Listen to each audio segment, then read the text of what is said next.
Bom, lá no Afeganistão, meio que trazendo esse assunto, fazia 20 anos que eles estavam sobre meio que o regime dos Estados Unidos lá, né? E agora a gente teve, infelizmente, ou felizmente, não sei, depende. É muito complexo analisar o que, que aconteceu ali realmente, se foi a melhor coisa Pra que mim, poderia ter o acontecido. Biden é completamente louco, mas eu sou burro. Então, Cara, pra mim ele também é. tá aqui a carta do Pra mim burro. ele parece um presidente fraco pra caralho, na minha opinião. Ele entra ali e começa a dar merdas no planeta que a gente não via fazer anos, né? E sei lá. Eu fico assim, será que com 20 anos vai acontecer a mesma coisa?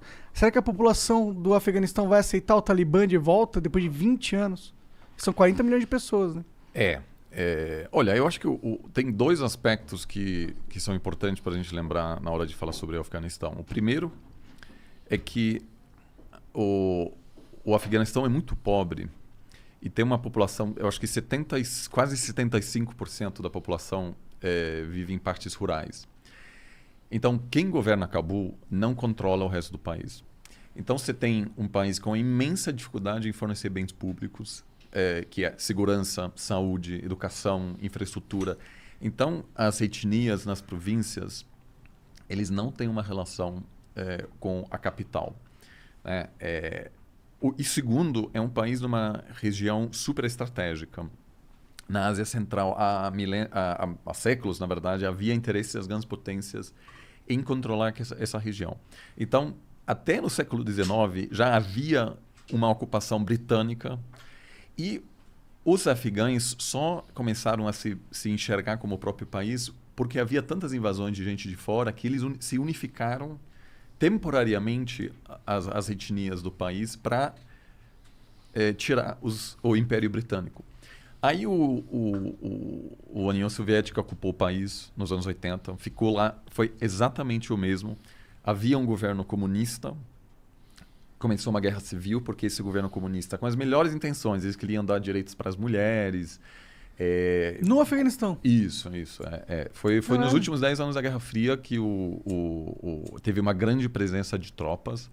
E aí, o que os Estados Unidos fez? Começou a armar a oposição.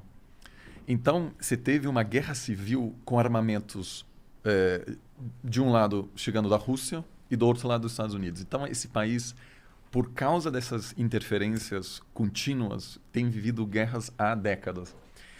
E aí os russos, em algum momento, se retiraram e quem ficou foram grupos que receberam por anos bastante apoio dos Estados Unidos.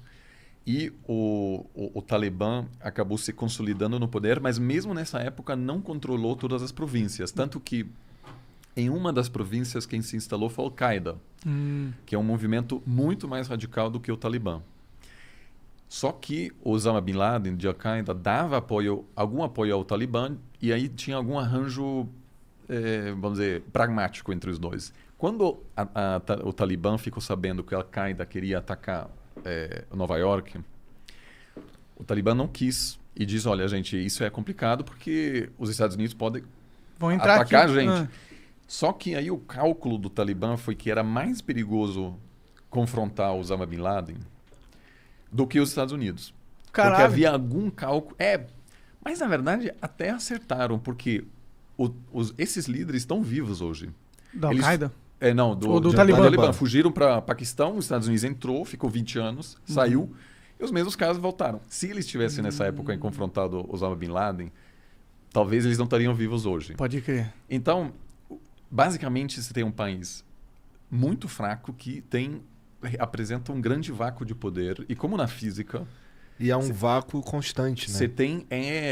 atrai potências de fora que querem controlar aquilo. Só que é muito fácil ocupar o Afeganistão rapidamente, vencer quem está em Cabul, mas é muito difícil governar, porque até o governo controlado pelos Estados Unidos durante os últimos 20 anos teve o mesmo drama que todos os governos dos últimos séculos em Cabul tinham, de que esse país é vasto, tem poucos recursos econômicos. Então, para você controlar todas as províncias, você precisa, vamos dizer, de alianças. Você não consegue oferecer algo a essas províncias. Então, você tem aí um país que não é unificado.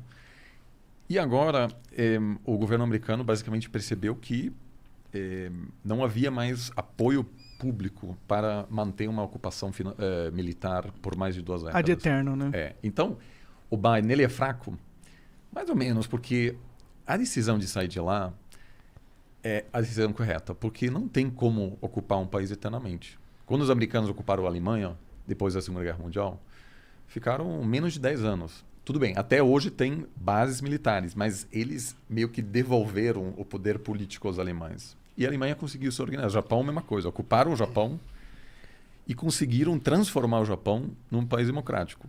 Mas no Iraque não deu certo. No Afeganistão não deu certo. No Haiti, por exemplo, houve várias invasões, nunca deu certo.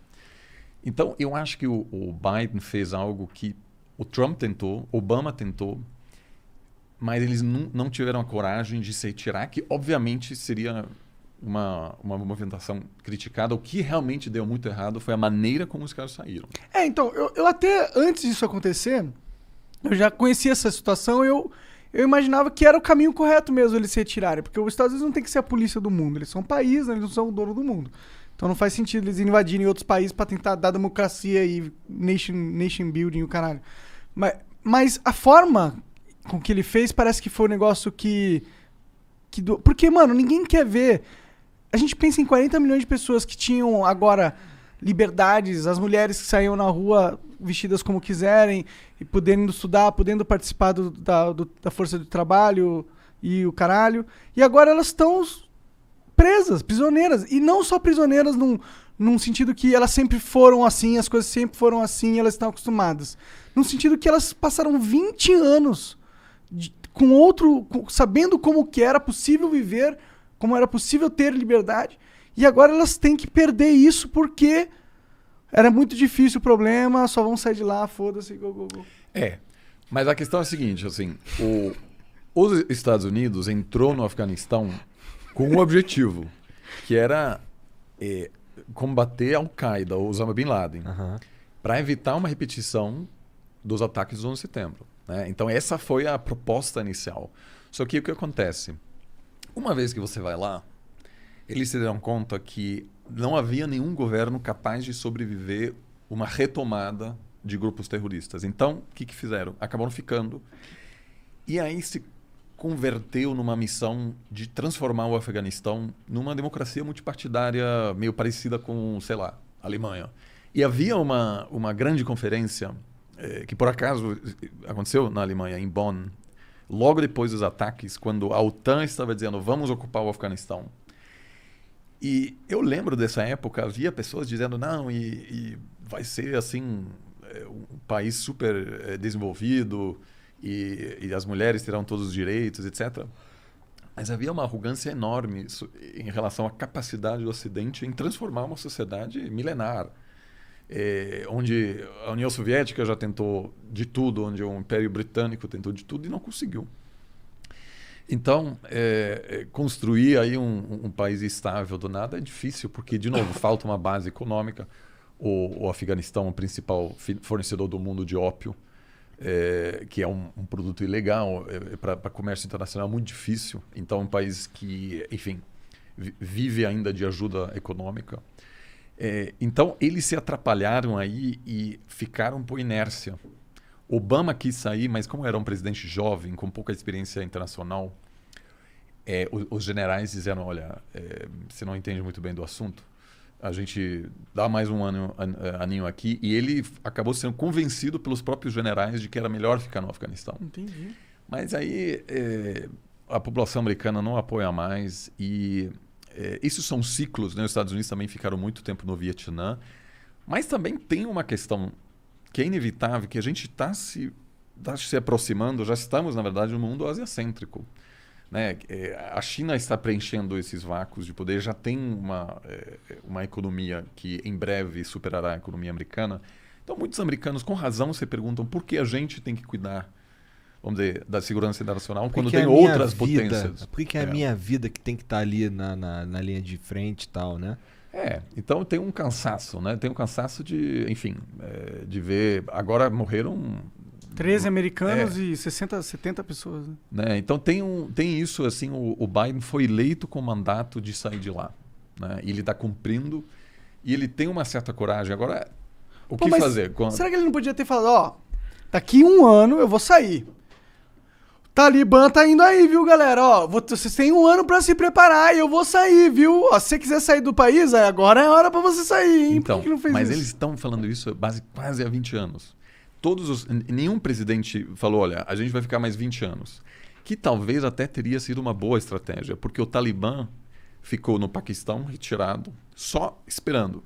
E eles sabiam que em algum momento os americanos iam embora. É a mesma coisa com a Rússia. Eles sabiam que um dia os russos iam cansar. E cansaram. Um dia os britânicos iam cansar. E sempre foi assim.